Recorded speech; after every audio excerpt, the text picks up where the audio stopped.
Joe Wright, can you do anything wrong?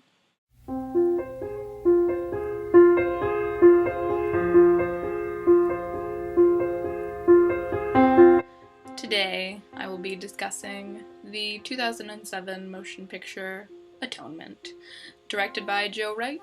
And once again, as an audience, from Joe, we are presented with beautiful sets and beautiful costumes and beautiful cast members. The movie spans the 60-year tragic romance between Cecilia Tallis and Robbie Turner, and it includes the third-party story of Bryony Tallis, a little bitch.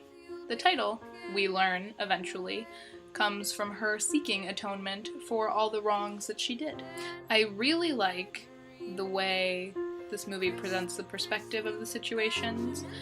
It's very backwards, and it takes a second to realize what's happening if you're just watching the movie for the first time. And you see the perspective of 13-year-old Bryony and 18-year-old Cecilia and Robbie. It's really brilliant the way they present the fact that things can be taken out of context, especially as a young, love-stricken child, which is exactly what Bryony is. The movie is paced very well, and there's a really sharp rhythm to the movie, and that has a lot to do with the fact that the music and like the beats of all the characters and the set changes and everything are set to typewriter, which is gorgeous. This movie is also a very good testament to the fact that anything can happen at any time. Robbie gets arrested, and then Cecilia basically disowns her family, all because her little sister completely misread what was going on. It's just such a tragically beautiful movie. The actual motion picture is just plain beautiful. Because again, Joe Wright. All of Cecilia's costumes are exceptionally gorgeous, especially the green dress. I dress the kids as well. You dig? The lighting is fantastic for this movie. It is very fitting in every scene. It's warm when it needs to be warm, but it's also cold and dark when it needs to be. Whoever edited this movie is very good at their job.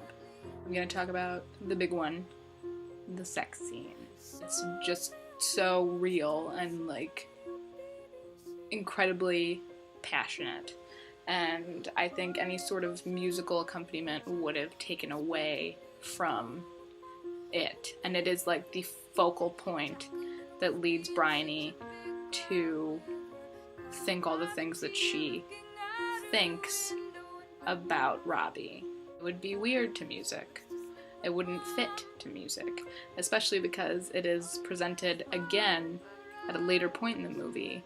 It also makes it much more dramatic, because if they had included music and the point where it is Cecilia and Robbie's point of view, and then Bryony comes in and she's crying, they would have had to cut the music right away.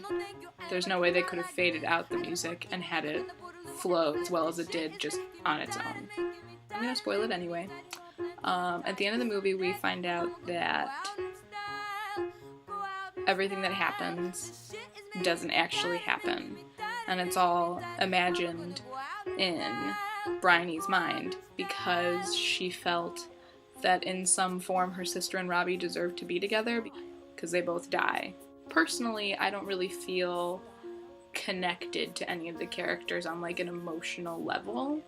I think knowing at the end that they are just characters that she has perfected and written perfect lives for makes it easier to understand why you can't personally resonate with them. So it's like if you were listening to someone tell you about a movie or a book that you hadn't read, you know, it's harder to feel